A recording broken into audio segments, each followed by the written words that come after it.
The bitter December wind cut through Boston's streets like a knife, sending pedestrians scurrying for shelter. Among them, a lone figure in a wheelchair made his way steadily toward the bus stop, his breath forming small clouds in the frigid air. Garrick Hawthorne hadn't always moved through the world this way. 5 years ago, he'd been scaling mountains and building tech empires with equal passion. Now, at 48, he navigated sidewalks with the same precision he once applied to corporate boardrooms. The first snowflakes began to fall as he reached the glass-walled shelter. This small journey wasn't necessary. A man of his wealth could summon private transportation with a single tap on his phone. But these daily excursions were part of what his therapist called re-engagement therapy. Garrick called it his stubborn refusal to disappear. Get ready. You think you know where this story is going. But trust me, you don't. Let us know where you're listening from in the comments, and don't forget to subscribe to the channel. The bus shelter already had one occupant, an older woman, perhaps in her 60s, sitting perfectly straight despite the cold that made her shoulders tremble visibly. She wore a thin coat completely inadequate for the weather, clutching a worn leather portfolio to her chest as if it contained treasures. Something about her struck Garrick immediately, a dignity that contradicted her apparent circumstances. "Going to be a rough night," Garrick said, maneuvering his wheelchair into the shelter. The woman looked up, her eyes a startling clear blue against her weathered face. Indeed, winter arrived rather suddenly this year. Her voice carried unexpected warmth and clarity. Educated, Garrick thought. Not the voice of someone who normally waited for public buses in bad weather. A particularly vicious gust shook the shelter, and the woman couldn't suppress a shiver. Without thinking twice, Garrick unzipped his expensive cashmere-lined jacket. "Please," he said, extending it toward her. "Take this." "Oh no, I couldn't possibly," she began. "I insist," Garrick said with a gentle smile. "I have another layer underneath, and I've been told I'm extraordinarily stubborn once I've made up my mind." After a moment's hesitation, gratitude won over pride. "Thank you. That's very kind." She draped the jacket over her shoulders, visibly relaxing as the warmth enveloped her. "I'm Garrick," he said, offering his hand. "Astrid. Astrid Thornfield." Her handshake was firm, confident. "Do you often take this route, Astrid? I don't recall seeing you before." "No, this is unusual for me," she replied, something guarded flickering across her expression. "A change of plans. And you?" "I live about 6 blocks east. These little trips keep me connected to the world." He gestured to his wheelchair. "It's easy to become isolated otherwise." Astrid's eyes showed understanding rather than pity, a refreshing change that Garrick immediately appreciated. "May I ask what happened?" she said, her directness catching him off guard. Most people danced awkwardly around the subject of his disability. Her straightforward question was oddly comforting. "Rock climbing accident, 5 years ago in Colorado." He found himself adding, "I was testing new safety equipment my company had invested in. Ironic, considering we specialized in assistive technologies." "Hawthorne Assistive Technologies?" Astrid asked, her eyes widening slightly. Now it was Garrick's turn to be surprised. "You know it?" "Your adaptive interfaces for communication devices made quite an impact in the healthcare sector." A small, appreciative smile formed on her lips. "Particularly the children's line with the intuitive learning patterns." Garrick studied her with growing curiosity. "That's unusually specific knowledge for a casual conversation at a bus stop." Astrid's laugh was warm and genuine. "I've had an interest in assistive technologies for many years. Your company's work stood out." "Had. I sold my controlling interest after the accident." Something in her attentive gaze made Garrick continue where he normally would have changed the subject. "I still sit on the board, but I stepped away from daily operations." "Why?" The question was simple, but penetrating. Garrick found himself answering with unexpected honesty. "Because I couldn't separate the work from the failure.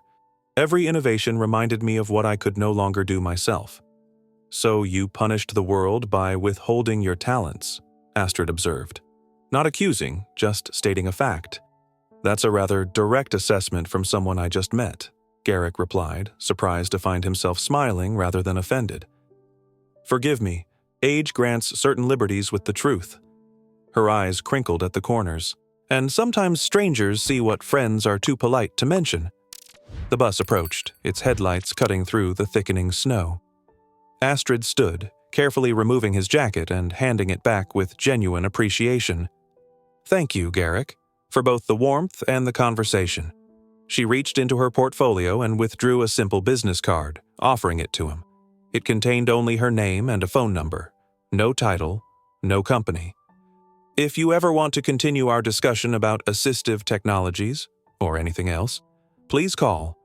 I have some thoughts about your company's recent patents that might interest you. Before Garrick could respond, Astrid boarded the bus with a grace that belied her age. Through the window, their eyes met briefly as the bus pulled away, leaving Garrick with the distinct feeling that this encounter was somehow significant, as if some dormant part of him had been gently awakened. The snow fell harder as he made his way home, but he barely noticed the cold. His mind kept returning to their conversation, particularly Astrid's knowledge of his company's work. By the time he reached his renovated brownstone, Garrick had decided to learn more about this mysterious woman.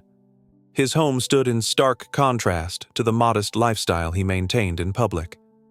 The entryway opened automatically as he approached, the entire space designed for seamless wheelchair accessibility without sacrificing elegance. Voice-activated systems controlled everything from lighting to climate, many incorporating technologies he had helped develop. Welcome home, Mr. Hawthorne, his house system announced. You have 3 messages from Mr. Devereaux marked urgent. Sterling Devereaux, his former protege and current CEO of Hawthorne Assistive Technologies. Garrick sighed. Sterling only contacted him these days when there was trouble. Play messages, he commanded, moving toward the kitchen for a much-needed drink. Sterling's voice filled the room, tension evident in his usually confident tone. Garrick, we need to talk. Vertex Innovations has made another move. They're positioning for a hostile takeover, and this time I think they might succeed. Call me as soon as you get this. The second message, left 2 hours later, sounded more desperate. They're contacting board members individually with offers. Martin and Leah are wavering. We need your influence. Please call. The third, from just 30 minutes ago. They're going after the children's prosthetics division first. They'll strip the patents and kill the accessibility pricing. Everything we built is at risk. I know you wanted distance, but I wouldn't ask if it wasn't critical. Garrick poured himself a scotch, the amber liquid catching the light as he contemplated this development. Vertex Innovations had a reputation for acquiring promising companies only to dismantle their most humanitarian projects in favor of maximum profit. The children's prosthetics program had been his personal project before the accident. Affordable, adaptable limbs that grew with the child, eliminating the need for costly replacements every few years. The program operated nearly at cost, subsidized by their more profitable divisions. Exactly the kind of project Vertex would consider inefficient. Garrick placed his untouched drink on the counter and pulled out Astrid's card, studying the simple text. Her comment about his company's patents now seemed more significant. What exactly did she know? Against his usual cautious nature, Garrick made the call. When Astrid answered, her voice held no surprise, as if she'd been expecting him. I think, Garrick said without preamble, we have more to discuss than just assistive technologies. What do you know about Vertex Innovations? More than most, came her measured response. Enough to understand they must be stopped, but this isn't a conversation for the phone. Can you meet tomorrow? Name the place and time. There's a small cafe called Emerson's on Baker Street. 11 o'clock? I'll be there, Garrick confirmed, curiosity fully awakened. After hanging up, he called Sterling back, his decision already made. Start gathering the board, he instructed his surprised CEO. I'm coming back in, and Sterling. Don't agree to any meetings with Vertex representatives until I'm there. For the first time in years, Garrick felt a familiar energy coursing through him, the focused determination that had built his company in the first place. As snow continued to blanket Boston, he moved to his home office and began pulling up files he hadn't touched since the accident. Whatever game Vertex was playing, they'd soon discover that Garrick Hawthorne wasn't finished yet. And somehow, he suspected Astrid Thornfield would prove an unexpected but formidable ally in the battle to come. The next morning arrived with clear skies, the previous night's snow now glistening in the winter sunlight. Garrick woke earlier than usual, feeling a sense of purpose that had been missing for years. He spent an hour reviewing the company files he'd accessed last night, refreshing his memory on Hawthorne Assistive Technologies' current projects and financial standing. At 10:30, his driver, Marcus, helped him into the specially adapted luxury sedan. "It's good to see you going out 2 days in a row, sir," Marcus observed with a smile. "Especially with that look of determination I haven't seen in quite some time." Garrick nodded, surprised to realize how transparent his mood must be. "Let's just say I've been reminded of some unfinished business." Emerson's Cafe was a small, unassuming place tucked between a bookstore and a tailor shop. Its worn brick exterior and modest sign gave little indication of the excellent coffee and pastries that had made it Garrick's favorite spot before his accident. He hadn't visited in years. Inside, the warm scent of fresh bread and coffee wrapped around him like an old friend.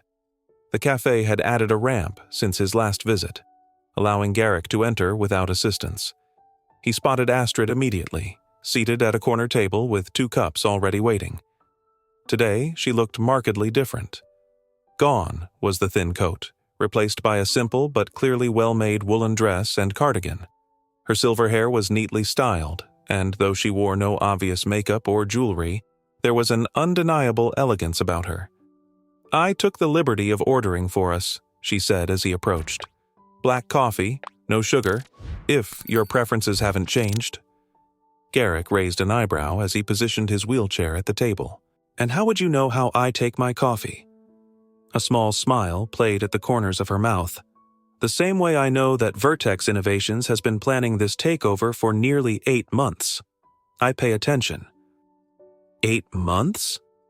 Garrick frowned, taking a sip of the perfectly prepared coffee. "Sterling only mentioned their interest starting 6 weeks ago."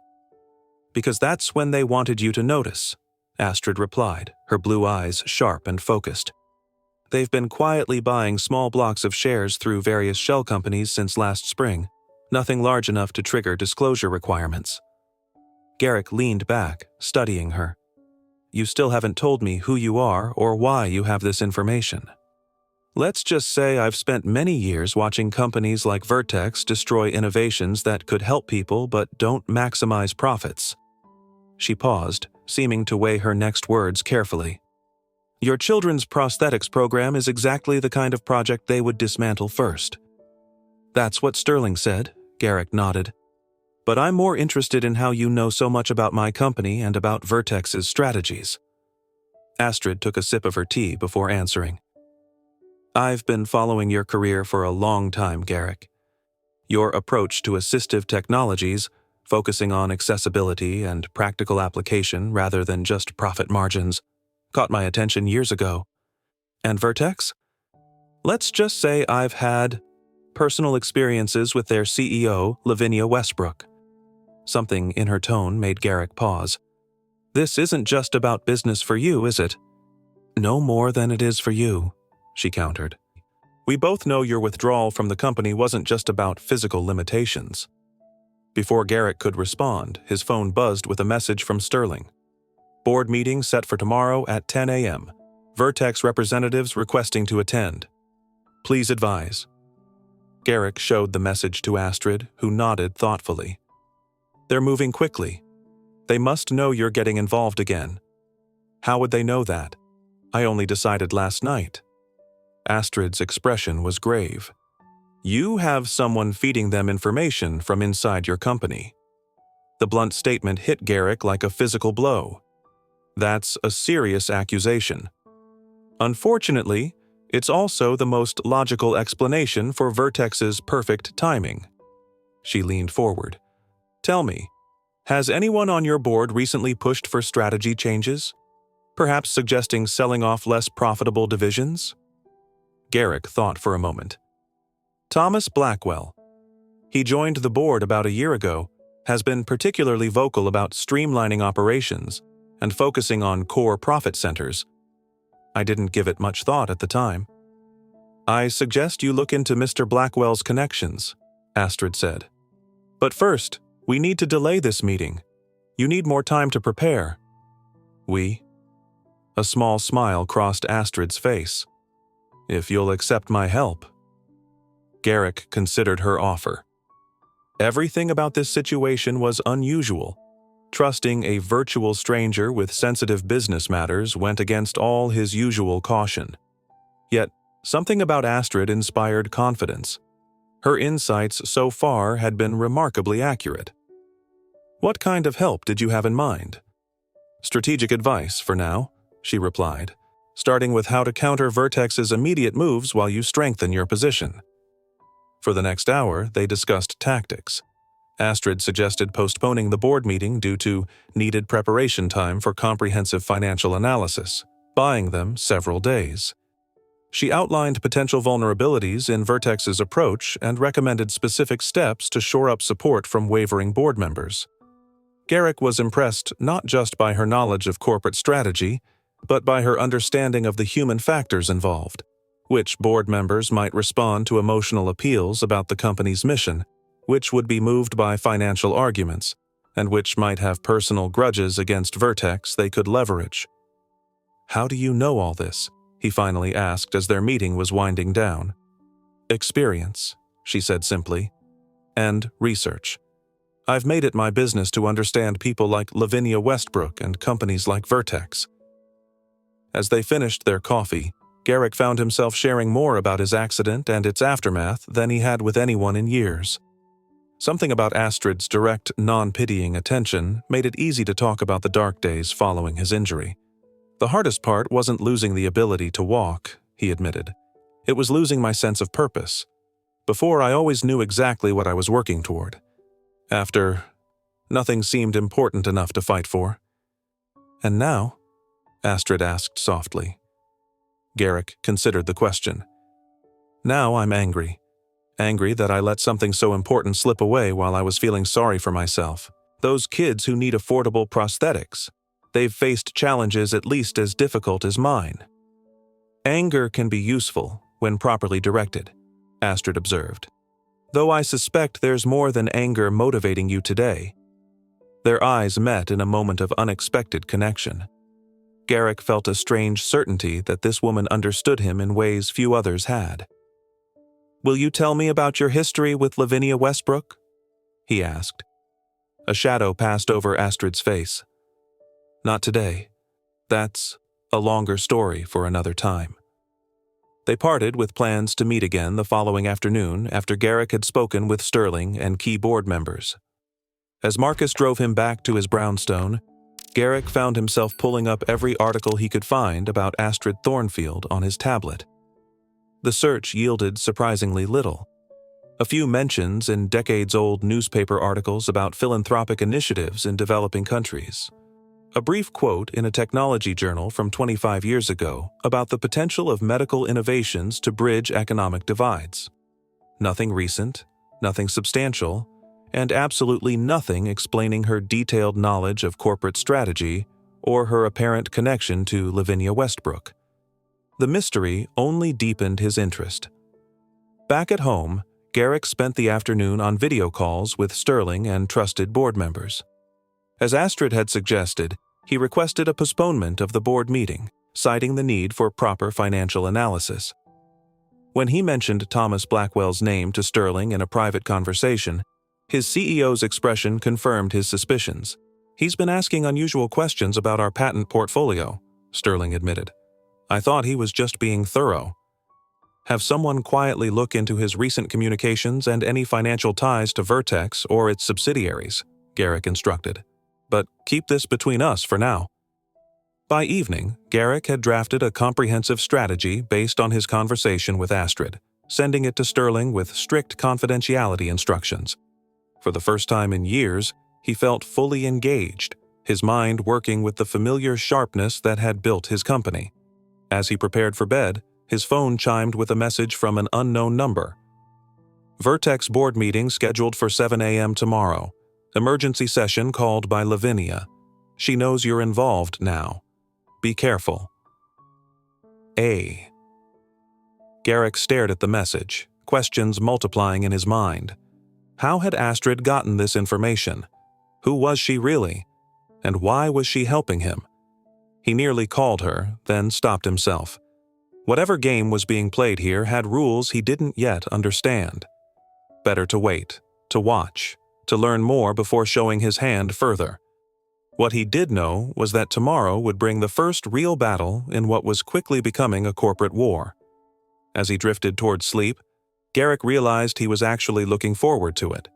This unexpected challenge had awakened something in him he thought was long dead, the thrill of the fight. His last conscious thought was of Astrid's clear blue eyes, seeing through his carefully constructed walls with unsettling ease. Whoever she really was, she had already changed something fundamental in his world. The question now was whether he could trust her with the future of everything he had built. The next morning dawned cold and clear. Garrick was already awake and reviewing documents when his phone rang at 6:30. Sterling's voice was tight with tension. "We have a problem. Blackwell called an emergency executive session for this morning without informing me until just now. 8 a.m. Garrick frowned. On what grounds? He's claiming concerns about company leadership and wants to discuss a time-sensitive opportunity that can't wait for our postponed meeting. Sterling paused. Garrick, he's assembled enough votes to potentially force decisions without us. I think this is their move. I'll be there, Garrick said firmly. Stall them until I arrive. After hanging up, Garrick called Marcus to ready the car immediately, then dialed Astrid's number. She answered on the first ring, as if she'd been waiting for his call. They're making their move, he said without preamble. Emergency session at 8. Blackwell? She asked. Yes. How did you know? It's what I would do in their position. Her voice was calm, focused. Where shall I meet you? Garrick hesitated only briefly. The company headquarters. If you're going to help me, I need you there. I'll be waiting in the lobby when you arrive. 90 minutes later, Garrick's car pulled up to the gleaming glass tower that housed Hawthorne Assistive Technologies. The building had been designed under his direct supervision years earlier. Every aspect reflecting his vision of accessibility integrated seamlessly with elegant function. True to her word, Astrid was waiting in the lobby. Today, she wore a simple navy business suit that somehow made her look both approachable and formidable. Several employees nodded respectfully to Garrick as he entered, some expressing surprise at seeing the company founder who had been largely absent for 5 years. The meeting started 10 minutes ago, Astrid informed him as they moved toward the elevators. Sterling is holding them off, but Blackwell brought a Vertex representative with him. How do you know that? Garrick asked, continually surprised by her access to information. Astrid gave him a small smile. The security guard is very helpful when you express interest in his grandchildren's baseball games. In the elevator, she handed Garrick a slim folder. Some information you might find useful. Blackwell has received substantial stock options in Vertex subsidiaries over the past year, carefully hidden through family trusts. Garrick quickly scanned the documents, his jaw tightening. This is solid evidence of conflict of interest. How did you get this? Let's just say I have resources, she replied. More importantly, I've also included information about Lavinia's history with similar takeovers. 3 companies acquired, stripped of innovative technologies, key personnel fired, and humanitarian projects abandoned. The pattern is clear. The elevator doors opened directly into the executive floor. Garrick could hear raised voices from the boardroom down the hall. Ready? Astrid asked. He nodded, feeling a familiar surge of confidence he hadn't experienced in years. Stay close.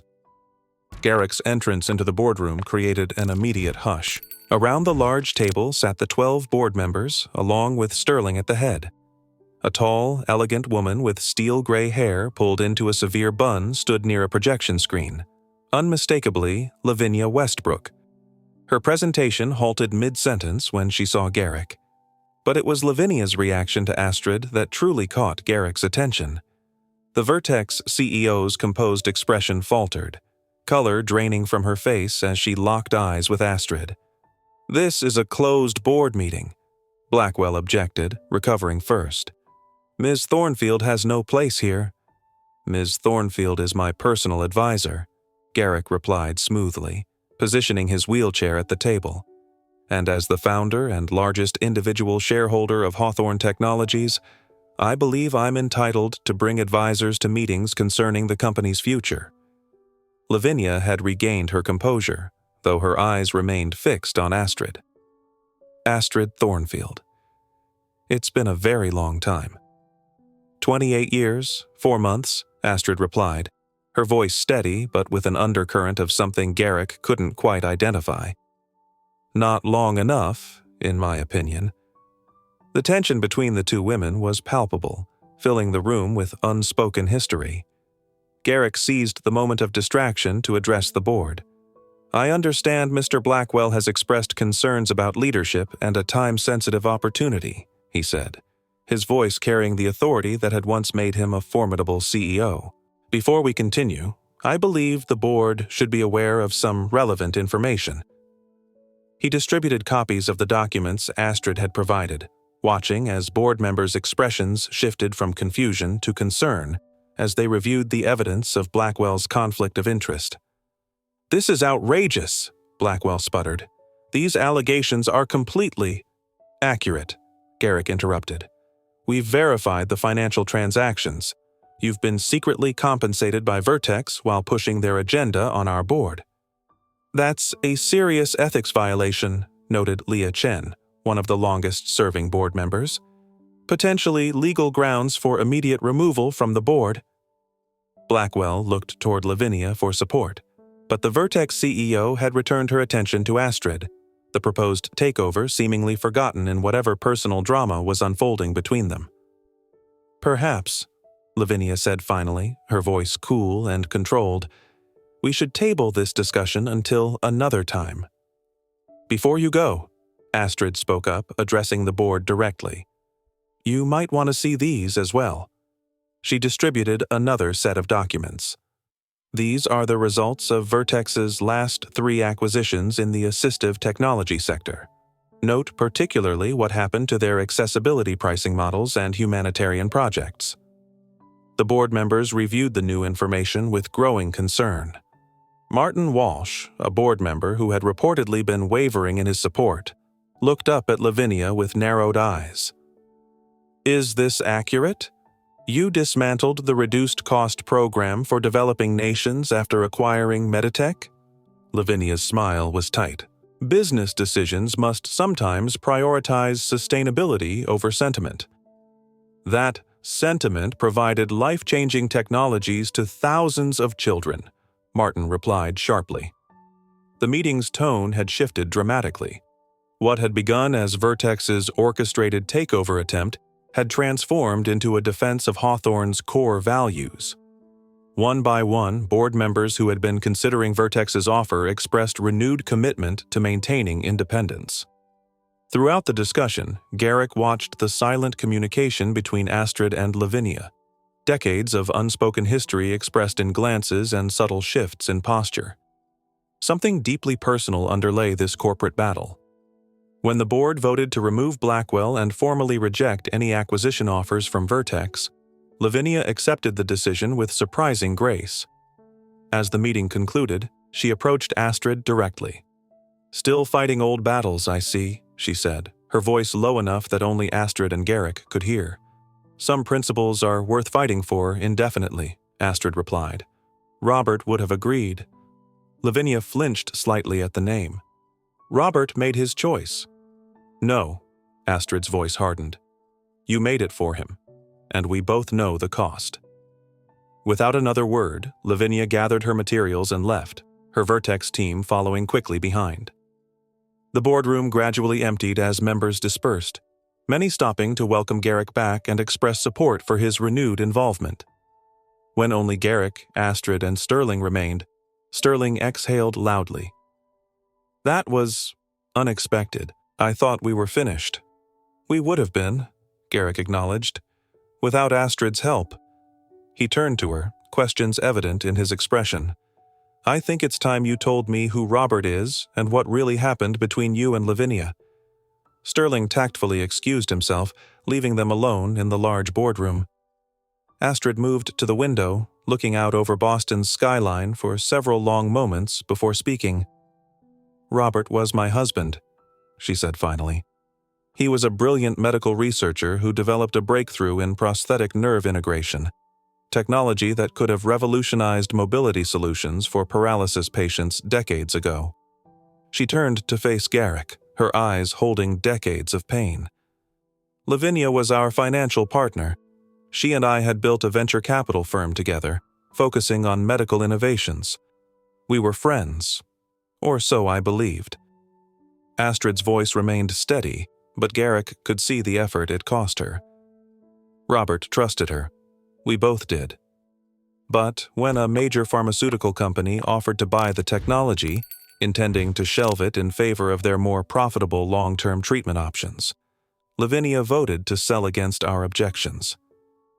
"She couldn't do that without majority control," Garrick noted.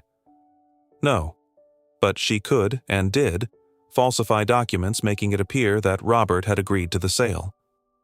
Astrid's hands gripped the back of a chair. "When he threatened to expose her, there was an accident in his lab.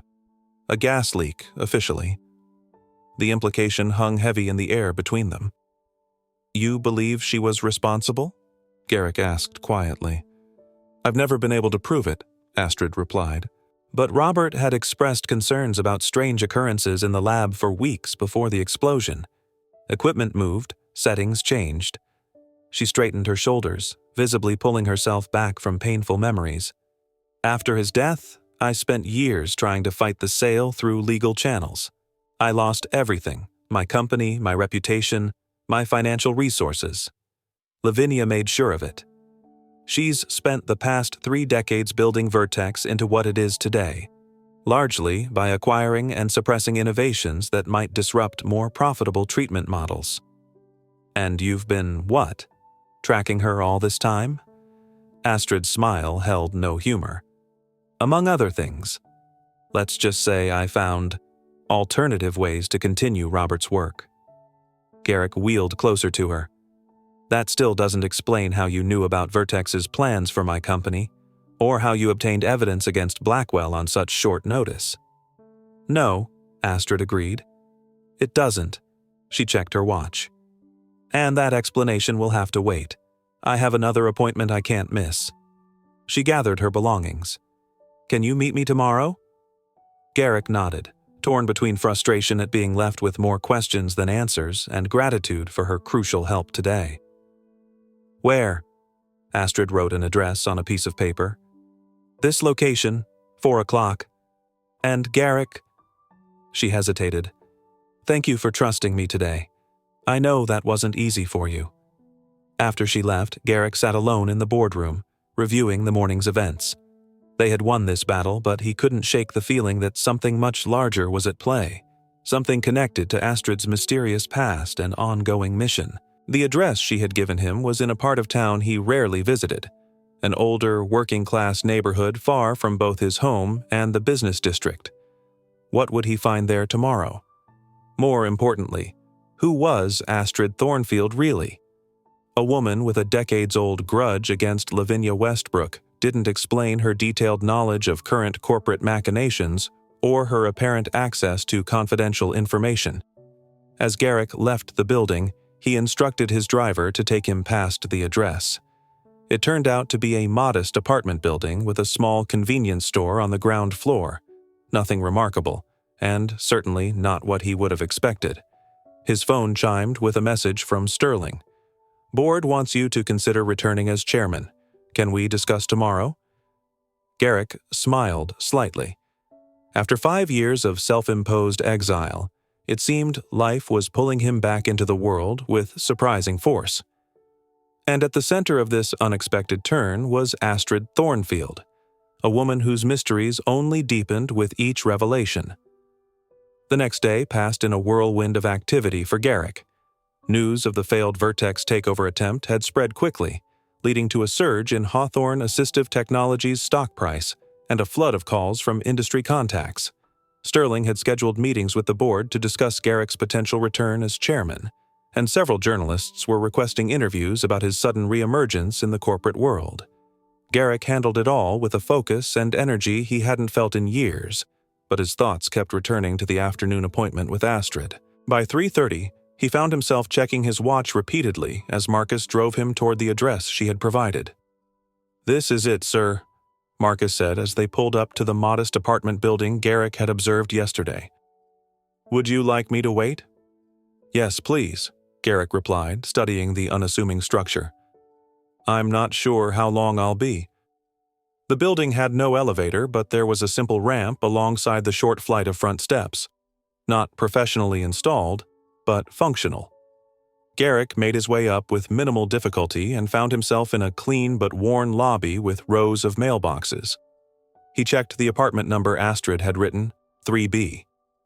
Before he could figure out how to manage the stairs, a young woman emerged from a ground-floor apartment. "Mr. Hawthorne?" she asked. When he nodded, she continued. "Ms. Thornfield asked me to show you to the service elevator. It's not fancy, but it works." The service elevator was indeed basic, little more than a freight lift with folding metal gates, but it delivered him to the third floor without issue. Apartment 3B was at the end of a narrow hallway.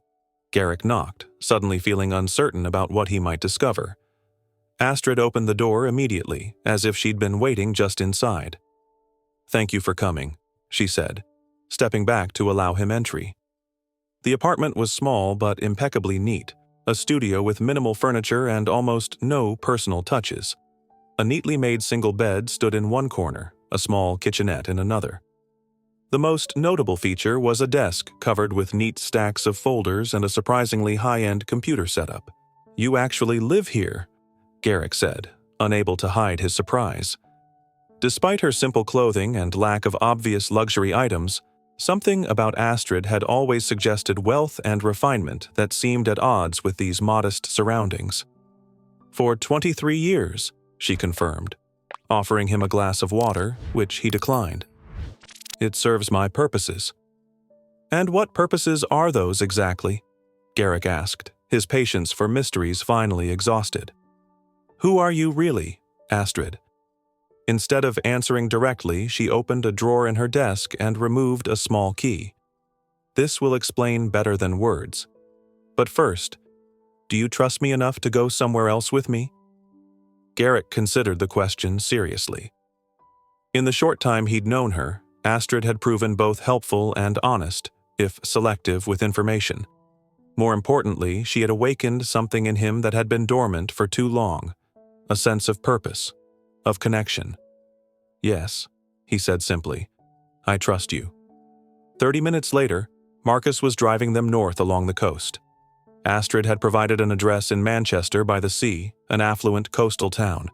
She sat quietly beside Garrick in the back seat, occasionally pointing out landmarks but offering no explanation for their destination. They finally turned onto a private road that wound through old-growth trees before emerging at a magnificent historic estate overlooking the Atlantic. The main house was a stunning example of 19th-century architecture, with sweeping verandas and perfectly maintained grounds. Despite its grandeur, it had a warm, welcoming quality. "The Eldridge estate," Astrid said as Marcus helped Garrick from the car. "My family home." Garrick looked at her sharply. "Eldridge? As in Eldridge Medical Innovations?" "Yes," she confirmed, leading him toward a ramp that seemed recently installed at the side entrance. Though that name hasn't been used publicly in many years. Inside, the home was even more impressive. Elegant furnishings and artwork that spoke of generations of refined taste and substantial wealth.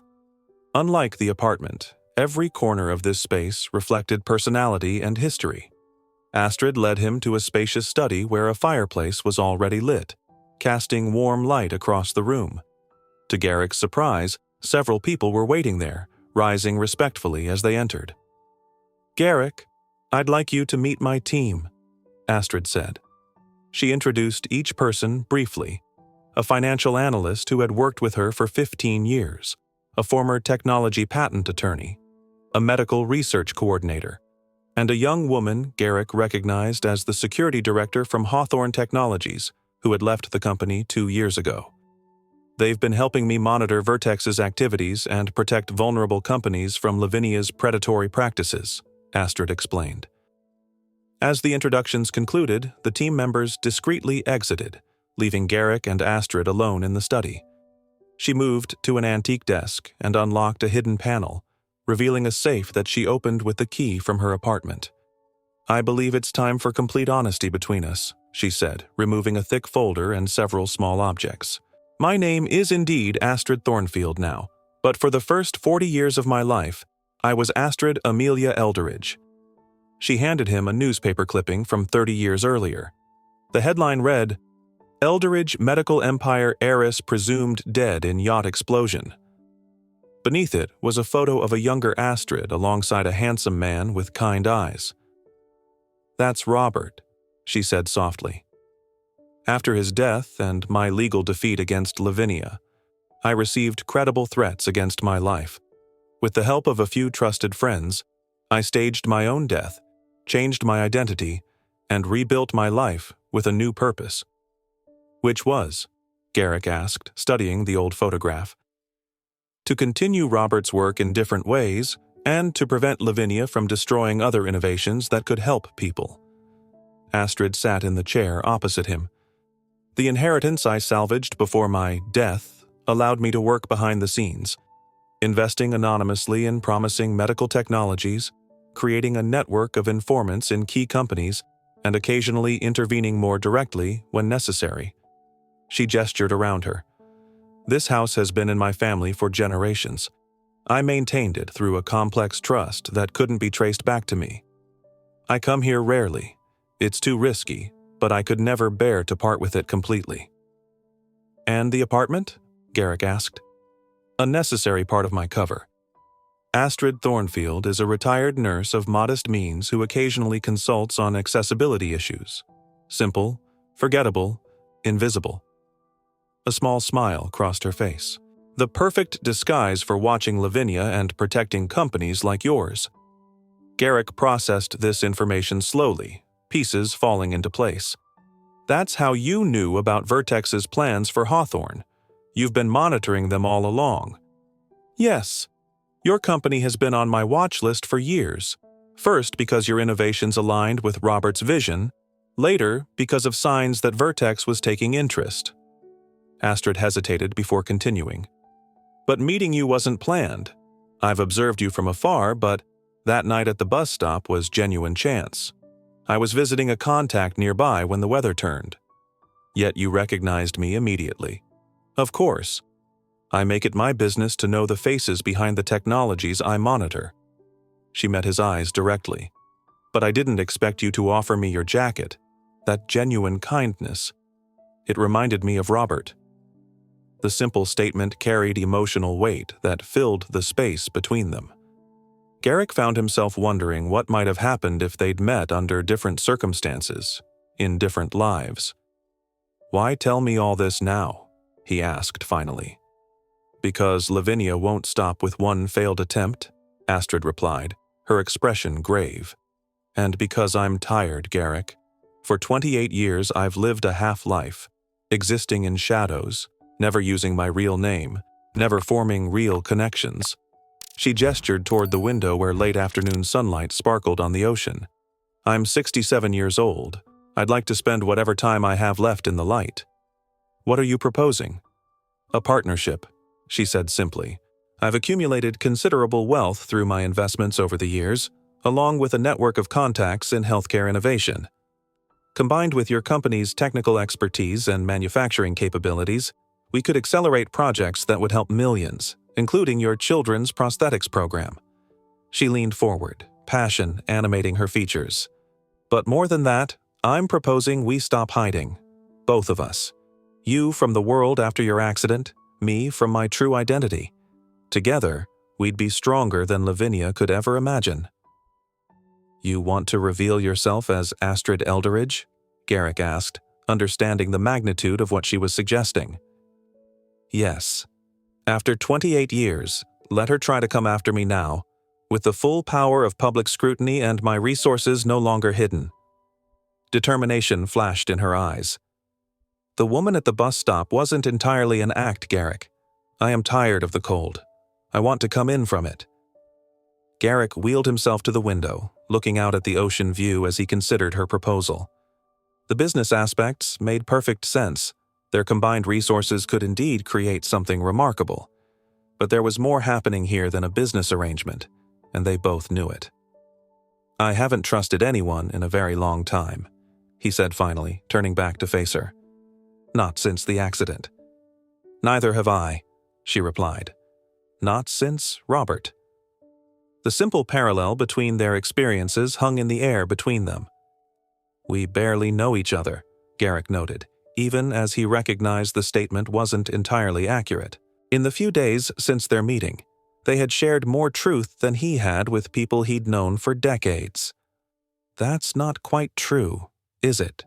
Astrid said, echoing his thoughts. "We recognized something in each other from the first moment. Maybe it takes someone who's lost everything to recognize another survivor."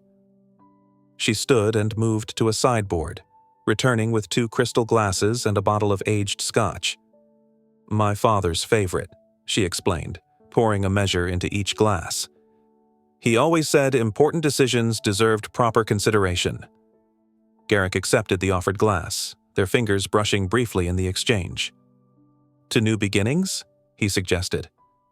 "To stepping into the light," Astrid countered, raising her glass. As the sun began to set over the Atlantic, they talked for hours, no longer as strangers with secrets, but as 2 people discovering the possibility of a shared future. By evening's end, the framework of both a business partnership and something more personal had taken shape between them. 2 months later, the business world was stunned by a series of announcements. Astrid Amelia Elderidge, presumed dead for nearly 3 decades, had returned to public life. The Elderidge Foundation was being re-established with a focus on accessible medical technology, in partnership with Hawthorne Assistive Technologies under the leadership of its returned founder and chairman, Garrick Hawthorne. Their first joint project, a revolutionary prosthetics program combining Robert Thornfield's original nerve integration research with Hawthorne's cutting-edge adaptive interfaces, offered at accessible price points worldwide. The business press speculated endlessly about the romantic relationship that appeared to be blossoming between the 2 formerly reclusive executives. Neither confirmed nor denied these rumors, but they were frequently photographed together at both professional and social events, their evident comfort with each other belying their relatively recent acquaintance. As for Lavinia Westbrook, the unexpected resurrection of her old rival coincided with troubling revelations about Vertex's business practices. An anonymous source had provided financial journalists with detailed records suggesting pattern of patent suppression and ethical violations stretching back decades. Within a year, Lavinia had been forced to resign, and Vertex underwent a complete restructuring under new leadership. On the anniversary of their first meeting at the bus stop, Garrick and Astrid returned to that same location. The weather was equally cold, but this time they were both properly dressed for it. "I've been thinking about that night," Garrick said as they watched buses come and go, "about how differently things might have turned out if I hadn't decided to go out, or if you hadn't been caught in the weather." "I don't believe in coincidences anymore," Astrid replied, her hand finding his. "Some connections are simply meant to be." Garrick smiled, thinking of how much had changed in a single year. His company was thriving under the joint venture with Astrid's foundation. His sense of purpose had not only returned but expanded in directions he never would have imagined. And most remarkably, he had found in Astrid not just a business partner but a true companion who understood both his strengths and vulnerabilities. "Ready to go home?" he asked, squeezing her hand gently. Astrid nodded, her eyes warm with contentment. "Yes. Let's go home." Neither of them felt the cold as they left the bus shelter together. heading toward a future brighter than either had dared hope for just 1 year before.